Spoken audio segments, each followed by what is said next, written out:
Hi there, welcome to Marketing Mondays. Chris Fenn from Legacy, and I'm about to go in and have a conversation with 450 advisors. And what I want to take a second is to talk about how you start presentations. So if you're doing a presentation, you've got 2 or 3 people together, or you've got a room of people together, or you've got a big room that you're going to deal with, way bigger than what I'm talking about, then there's a couple of key things that you should do. And really, I want to talk about the start of your presentation.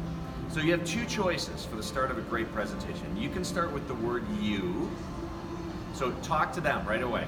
It's like you have things on your mind, or you're worried about things, or you have the biggest opportunity going right now, or something like that. If you start with good afternoon or good morning, then everybody goes good morning, and then it gets worse. People go, I can't hear you, and then they want everybody to say it. We don't want to do that. Engage them.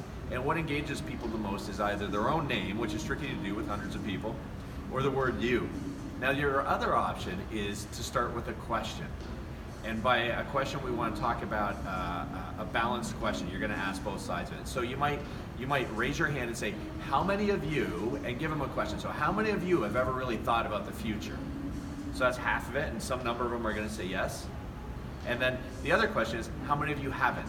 Well, in that moment, you just enrolled the entire room. The point of a presentation, the point of the beginning of a presentation is to enroll everybody there. So whether it's a small meeting or a big meeting, make sure you start with enrolling them, not saying good afternoon, good morning, I'm glad you're here.